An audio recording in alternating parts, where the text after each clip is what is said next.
ये बच्चे, मैं भाग 2 में आप सभी प्रतियोगी परीक्षार्थियों के लिए लेकर भारतीय संविधान आए थे। आज उसी का शेष भाग जो है लेकर उपस्थित हूं। आशा है कि हम जो भी टॉपिक लेकर आ रहे हैं आपको अवश्य मदद करेगा। कल मैं भाग 4 में लेकर आपके लिए आऊंगा संस्थापक और संस्था का नाम, यानी किस संस्था के संस्थापक कौन है उसको लेकर आऊंगा। आज संविधान से संबंधित शेष बातें समाप्त कर रहे हैं। देखिए, पढ़िए और अच्छा लगे तो अपने दोस्तों में शेयर कीजिए, सब्सक्राइब कीजिए, कराइए, ताकि हम आपको मदद करते रहें। इसी तरह से जब समाज की कुछ अन्य सुधेगी तो साइंस के लेकर आऊंगा, साइंस के बाद में आपको जो है मैथ लेकर आऊंगा। इस तरह से मैं आपका सेवा तभी कर सकता हूं हमेशा जब यह चैनल बरकरार रहेगा। इसलिए आप सब्सक्राइब जरूर करें, करावें और अच्छी तरह से पढ़ें। तो देखें, कल के भाग में मैंने बतलाया था कि हमारे भारतीय संविधान में जो है 22 भाग होते हैं, 22 भाग होते हैं और 12 सूचियां होती है। तो 22 जो भाग होता है, प्रत्येक भाग में किस अधिकार को संरक्षित किया गया है, किस भाग में हमारा कौन सा बात उल्लेखित है, हमारे अंबेडकर साहब ने किस भाग में किस कानून को रखा, किस विषय को रखा, इन सारे बिंदुओं पर हम आज चर्चा कर रहे हैं। तो देखें, भाग 1 हमारे भारतीय संविधान का जो 22 भाग होता है उसमें यह पहला भाग है संघ और राज्य क्षेत्र से। कहने का अर्थ है कि संघ सरकार की जो भी नियमावली है, जो भी उनका क्षेत्र है उसको, और राज्य सरकार के क्षेत्र को अगर जानना आप चाहते हैं तो भारतीय संविधान के भाग 1 को उलट कर देखेंगे, तब आपको जो है संघ और राज्य से संबंधित बातों की जानकारी होगी। दूसरे भाग में देखेंगे तो नहीं मिलेगा। उसी तरह से 2 में नागरिकता से संबंधित है। हमारी नागरिकता कैसे समाप्त हो जाती है, हमारे को नागरिकता कैसे प्राप्त होगा, दोहरी नागरिकता क्या है, दोहरी नागरिकता होनी चाहिए या नहीं, इन सारी बातों से संबंधित जो भी है बातें वो हमारे भारतीय संविधान के भाग 2 में है। मूल अधिकार भाग 2 भारतीय संविधान का भाग 3 मूल अधिकार से जुड़ा हुआ है। हमारा क्या मूल अधिकार है? हम संपत्ति अधिक रख सकते हैं कि नहीं, हम अपने बेटा को पढ़ा सकते हैं कि नहीं, नहीं पढ़ाना चाहेंगे तो क्या हम पर कार्रवाई हो सकती है या नहीं, इन सारी बातों को, जमीन हम खरीद सकते हैं यहाँ कि नहीं, दूसरे देश में खरीद सकते हैं कि नहीं, मेरा अधिकार क्या है, इन सारी बातों से संबंधित जो भी आपको जानकारी लेना होगा भारतीय संविधान के भाग 3 में लेना होगा। राज्य के नीति निर्देशक तत्व भाग 4 में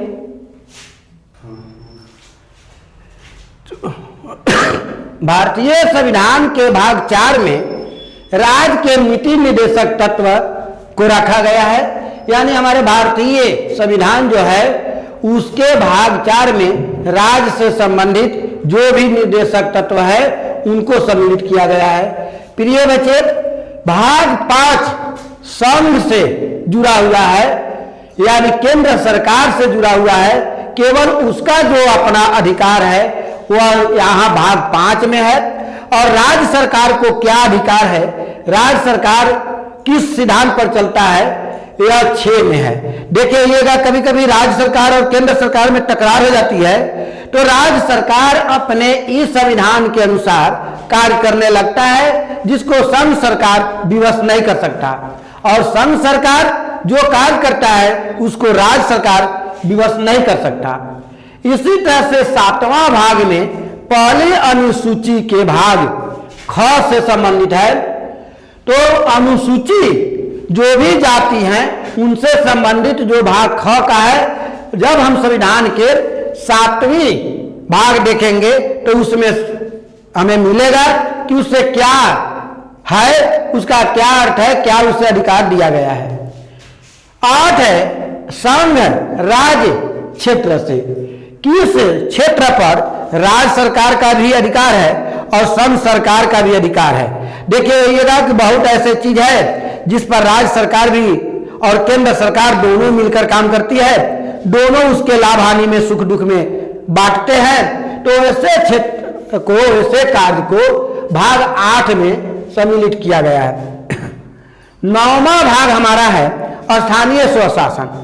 स्थानीय स्वशासन जो हमारे गांव समाज की शासन है उसको जो है ना, स्थानीय स्वशासन को जैसे पंचायत का हुआ, समिति का हुआ, वार्ड का हुआ, इन सारे नियमों को उनका क्या अधिकार है, इनको एक नियम के रूप में भाग 9 में सम्मिलित किया गया है। प्रिय बच्चे, इसी तरह से भाग 10 आप देखेंगे तो अनुसूचित जाति और अनुसूचित जनजाति से संबंधित हमारा जो भी नियम कायदा है, देखिएगा कि कभी कभी अनुसूचित जनजाति और अनुसूचित जाति सभी को किसी नौकरी में विशेष अधिकार मिल जाता है। वह अधिकार इसी भाग के तहत आता है। लिखा हुआ है हमारे भारतीय संविधान के भाग 11 में राज्य और संघ के बीच के संबंध को दर्शाया गया है कि राज्य और सरकार को दोनों को मिलकर किन किन कार्यों को करना चाहिए, कैसे करना चाहिए, तब देश का विकास होगा। इसको भीमराव अंबेडकर साहब ने जो है भाग 11 में समाहित किए। बीट, संपत्ति, वाद विवाद, इससे संबंधित जो भी है, हम कितनी संपत्ति रख सकते हैं, कितनी नहीं रख सकते हैं। देखिएगा कभी कभी जो है ना संपत्ति पर जांच बढ़ जाती है कि आपकी कमाई क्या है और इतनी संपत्ति कहां से आई। तो ये सभी से संबंधित जो भी नियम है, हमें कितना संपत्ति रखना चाहिए, किस रूप में रखना चाहिए, इससे संबंधित जो भी बातें हैं वो सभी जो है 12वें भाग में है। राज्य के भीतर व्यापार, वाणिज्य और समागम, राज्य के अंदर हम जो है व्यापार कैसे करेंगे, उसकी क्या नीति होनी चाहिए, इन सारी बातों से संबंधित बातें आपको भाग 13 में मिलेगा।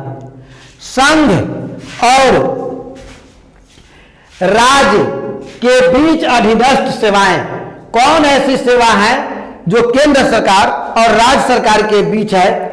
जैसे ट्रेन है, आपको राज्य से निकलती है तो केवल राज्य में ही नहीं रहती, केंद्र में पूरे देश में चला जाता है। बस है, बहुत ऐसे सेवाएं हैं, डाकघर है, ये सभी जो है ना अपने राज्य के अलावा दूसरे राज्य में भी जाता है। इसलिए इन सभी चीजों को कैसे सेवा करना चाहिए, उसके सेवा से जो आय होती है उसका कैसे बंटवारा है, कैसे क्या है, उसके कर्मचारी को कैसे वेतन मिलती है, इन सारी बातों को इसके अधीनस्थ रखा गया है।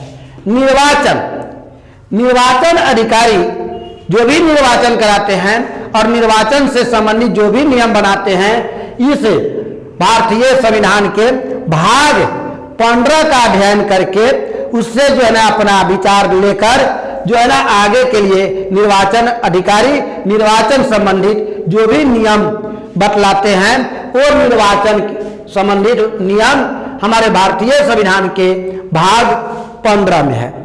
प्रिय बच्चे, इसी तरह से कुछ वर्गों के संबंध में जो छूटा हुआ वर्ग है जिसको लोग नहीं जानता है, जैसे पहाड़ी इलाके में कुछ है, उनके बारे में भी भीमराव अंबेडकर साहब ने अग्रिम सोचा, आगे सोचे और उसको भी यहाँ पर उनके लिए कुछ स्थानें निश्चित की, कुछ बातें उनसे संबंधित लिखे, जिसको संविधान के 16वां भाग जाना जाता है।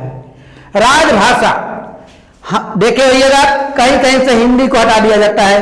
कोई राज कहता है कि नहीं यहाँ तमिल ही बोला जाएगा, यहाँ मान भाषा तमिल होगा, कोई कहता है हिंदी होगा, कोई कहता है भोजपुरी होगा। तो उसके संबंधित जो भी बातें निष्कर्ष निकाली जाती है, यह जो है ना 17वां भाग का अध्ययन करके निकाला जाता है।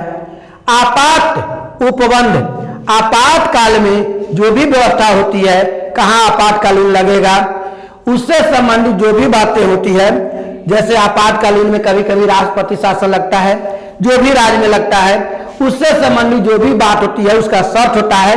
कहीं पर केंद्र सरकार किसी राज्य में मनमानी करके जो है ना राष्ट्रपति शासन नहीं लगा सकता, उसका नियम होता है, जब वह कॉलम पूरा होगा तब वहां लगता है। तो इन सारी बातों को आपात उपबंध में अर्थात भारतीय संविधान के भाग 18 में जो है उल्लेख किया गया है। 19 में प्रकीर्णन से संबंधित बातें हैं। इसी तरह से भाग 20 में संविधान संशोधन से संबंधित बातें हैं। देखिए होइएगा प्रिय बच्चे कि कभी कभी हमारी केंद्र सरकार किसी किसी राज्य से संबंधित कुछ नियमों को संशोधन करते हैं, देश के कुछ नियमों को संशोधन करते हैं, जैसे 370 हटाना, जैसे जो है ना और राज्य को कुछ विशेष दर्जा देना। तो राज्य की विशेष दर्जा देना, कहीं से कोई नियम हटाना, कोई नियम को जोड़ना, जब तक संविधान में संशोधन नहीं होगा जो तब तक वह जो है आगे नहीं हो सकता, लागू नहीं हो सकता। तो संविधान संशोधन जो भी करना है या कोई भी सरकार करती है तो इसी नियम के तहत, इसी भाग को पढ़कर, भारतीय संविधान के 20 भाग को पढ़कर उसके नियम के तहत ही संशोधन किया जाता है। जैसे मन किया वैसे सरकार किसी नियम को नहीं बदल सकता। बस नियम को बदलने के लिए या नया नियम लागू करने के लिए जो है ना हमको 20 का सहारा लेना पड़ता है।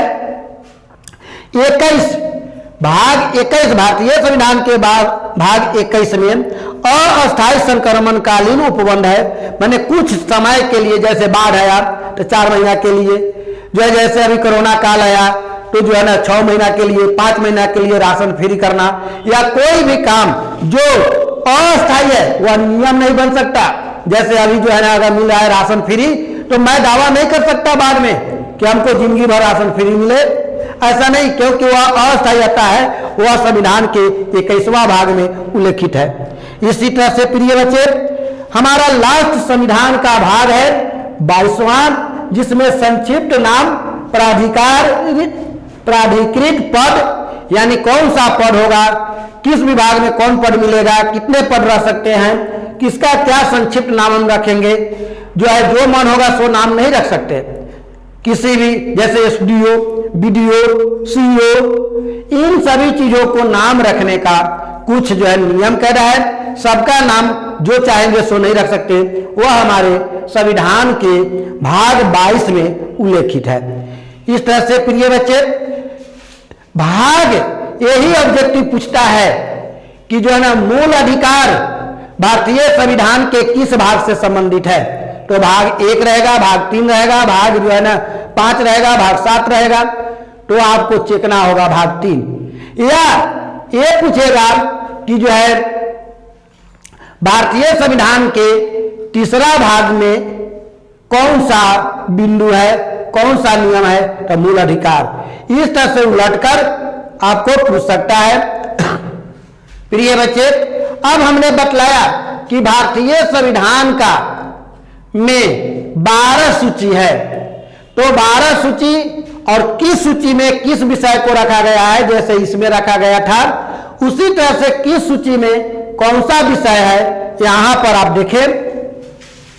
हमारे भारतीय संविधान में 12 सूची है, जिसमें पहला सूची है राज्य तथा संघ क्षेत्र। राज्य और संघ का क्षेत्र को सूची 1 में रखा गया है, जैसे यहां भाग 1 में है। महत्वपूर्ण पदाधिकारियों के वेतन, किस पदाधिकारी का वेतन कितना होगा, ये हमारे जो है प्रधानमंत्री या राष्ट्रपति अपने मन से नहीं करते।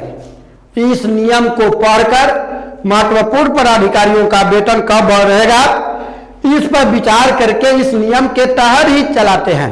संविधान एक ऐसी चीज है जो हर पोस्ट को बांधे हुआ रहता है, वह अपने मनमानी नहीं कर सकता, क्योंकि हमें अधिकार है कि हम किसी के विषय में हम कहीं भी हम उससे संबंधित जांच जो है मांग कर सकते हैं, कंप्लेन कर सकते हैं। इसलिए कोई भी व्यक्ति काम करता है, कोई भी पदाधिकारी काम करते हैं, कोई भी जो है ना पदेना पदाधिकारी काम करते हैं, इस संविधान के तहत ही करते हैं। शपथ एवं प्रतिज्ञा के प्रारूप जो है सूची 3 में, जैसे हमारे प्रतिनिधि लोग जीतते हैं, शपथ लेते हैं, तो ऐसा मनमानी कोई पदाधिकारी नहीं कर सकते कि शपथ पत्र में जो मन है सो लिखे और शपथ करा लिए। उसका प्रारूप है कि मुखिया का शपथ कैसे होगा और लोगों का शपथ कैसे होगा, सबका प्रारूप है हमारे भारतीय संविधान में, जिसको जो है ना सूची 3 में उल्लेखित किया गया है। कोई भी पदाधिकारी अपने से नीचे को जब भी शपथ दिलाते हैं तो इसी नियम के तहत प्रारूप निकलवाकर बनाकर कराते हैं। राज्यसभा में स्थानों का आवंटन, किस राज्यसभा में कितनी सीटें हैं, कितने जनसंख्या पर कौन सा सीट होगा, ये राज्य अपने मनमाना नहीं कर सकता। अगर ऐसा होता तो छोटा राज्य भी अधिक कम क्षेत्र को कम जनसंख्या पर अधिक विधायकों की संख्या बनाता ताकि मेरा विधायक अधिक जीते, अधिक एमपी के जो सीट बनाता। ऐसा नहीं होता। यह जो है ना यहाँ पर राज्यसभा में स्थानों का जो है ना आवंटन होता है कि कितने किस राज्य से राज्यसभा के सदस्य जा सकते हैं, उसका सीट निश्चित है, उतना ही जाएगा, उससे अधिक नहीं जा सकते। अनुसूचित और अनुसूचित जनजाति से संबंधित जो भी नियम है वो हमारे भारतीय संविधान के सूची 5 से संबंधित है। इनसे संबंधित जो भी आपको जानकारी लेना होगा हमारे अंबेडकर साहब के संविधान के पाना पाना को उलटकर अध्याय हमको सूची के अध्याय 5 में जाना होगा। प्यारे बच्चे, कुछ ऐसे राज्य हैं जिसके लिए एक जो है नियम होती है, अलग उसका सब कुछ है, तो ऐसे नियम को सूची 6 में रखा गया है। जैसे असम, मेघालय, त्रिपुरा, मिजोरम इत्यादि से संबंधित कुछ विशेष अधिकार है, कुछ नियम है, जिसको यहाँ सूची 6 में रखा गया है।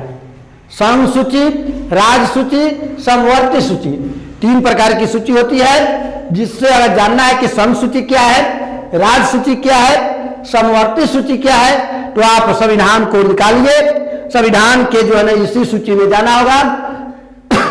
7वां सूची में, 7 सूची में जब जाइएगा तब आपको विशेष रूप से मालूम होगा कि समवर्ती सूची क्या है, राज्य सूची क्या है, संघ सूची क्या है। जैसे आप अपना कुरान लेते हैं, आप अपना जो है ना बाइबल लेते हैं, आप अपना रामायण लेते हैं, तो जहां से पाइएगा वही नहीं मिल सकता, उस अध्याय में घुसना होगा।